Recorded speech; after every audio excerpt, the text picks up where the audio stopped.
This bottle of wine is bolder and has more tannin than a Cabernet Sauvignon, and you may not have heard of it. This is Tannat, and it's from a small region in France, but has made its way across the globe, and this bottle here is from Texas. If you like big, bold red wines, this is a wine that you need to know about. So Tannat originally comes from the Madiran region in France, which is near the Pyrenees on the southwest side. This isn't Bordeaux. This is a rugged historical winemaking region that had a lot of Basque influence.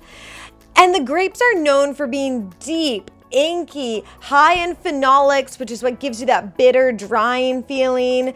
These aren't wines that you can make and open up the next year and drink. They need to chill out for a while so those tannins can soften. There's actually an entire winemaking process called micro-oxidation that was invented by a winemaker named Patrick Ducournau in 1991, specifically meant to address the super astringent tannins in Tannat. Now, before we get on a whole tangent on winemaking, micro-oxygenation basically means that there are tiny spurts of oxygen that are introduced to the wine. Think of it like opening a bottle of wine and decanting it and letting it breathe a little bit to soften some of the tannin, but you're doing it during the winemaking itself. But back to the Basque real quick.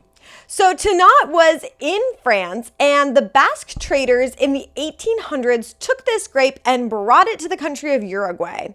And Tannat is actually considered Uruguay's flagship red wine grape even today. Most of the worldwide plantings are in France and Uruguay.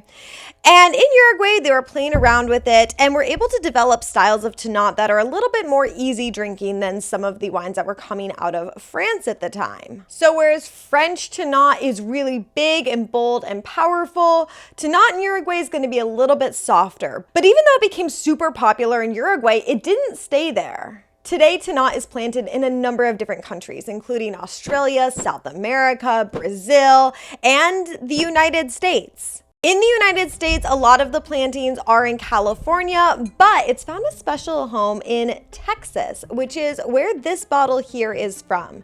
This bottle is from Augusta, which is a winery in Texas.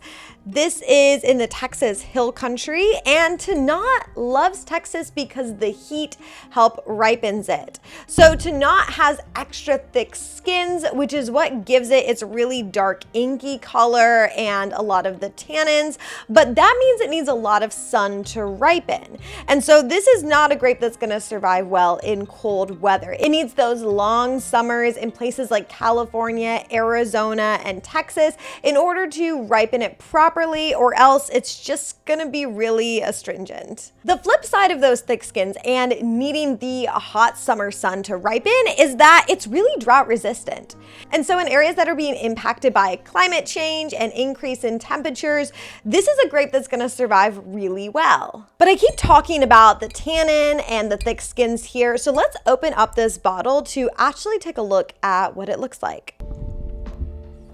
Look at the color on the bottom of the cork, and then look at just how dark this wine is. It's so dark, I cannot see my fingers looking through the wine at them. Okay, so before we move on to what this actually tastes like, let's talk about tannin for a minute. And this is a word that's thrown around a lot in wine tasting, but I don't want to assume that everyone watching this knows what that means. So if you do know, feel free to use the chapters to just skip ahead to the next part. So tannin is that feeling in your mouth, that grippy feeling, that drying feeling. It's almost like cotton mouth. It's a little bit different than bitterness, but Tannat here has a lot of that.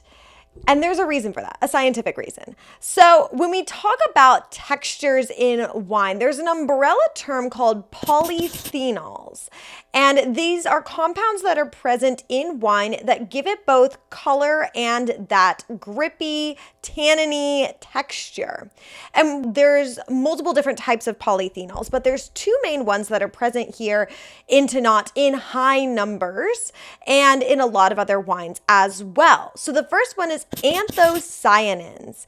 And anthocyanins is what gives wine its color. So it comes from the thick skins on Tannat and on other grapes. Any red wine that has really deep red color has a lot of anthocyanins. And the other scientific term here that we're going to talk about is proanthocyanins. This is a big word, but it just basically is the scientific word for tannin. This is the compound that gives wine that grippy, gritty feeling. So since both proanthocyanins and anthocyanins come from the skins in the grape, typically you get them together. And so in red wine, both are going to be present. If the wine is high in one, typically it's higher in the other, but they don't have to be perfectly balanced. And so sometimes you'll find wines that are darker than you would expect based off of the tannins, or they have slightly higher tannins based on what you would expect from the color, but typically they're present kind of directionally together. So this wine here that's super dark, even before we taste it, I'm suspecting it has high tannin, and Tannat does. In fact, Tannat typically has 2 times as many tannins as Cabernet Sauvignon. So if you think Cab Sauv is drying and leathery, you need to try Tannat. And one last fun fact about this. The name Tannat sounds like tannin. Historians think that Tannat comes from tannin. The beginning of the word tan or tan comes from the Latin word tan, which has to do with leather tanning. So it means kind of leathery, which again, the tannin makes a grippy, gritty, drying, leathery feel in your mouth.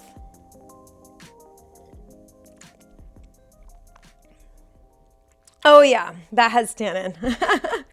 Tannat is a dark fruit wine. So when we talk about dark fruit in wine, that means notes like plum, blackberry, blueberry.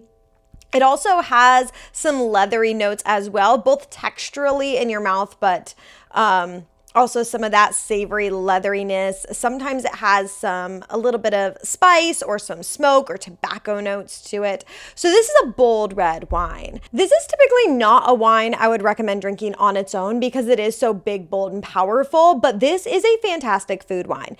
Any food that has a lot of fat pairs really well with tannin because that tannin can cut through the fat in a dish. So think steak, think Texas barbecue. Anything that you would pair Cabernet Sauvignon with, this would probably also go with. So if this sounds like your kind of wine, be sure to look for it. It's not super rare. Even though it's not a wine that's commonly talked about, there are about 10,000 or so hectares of it planted worldwide, which means if you look for it, you're probably going to be able to find a bottle of it. But let me know in the comments, have you tried Tannat before and what are your thoughts on it? Over the next few weeks, we'll be diving into more red wines that you may not have heard of, but you probably should know. So be sure to subscribe and follow along for that. And until next time, cheers!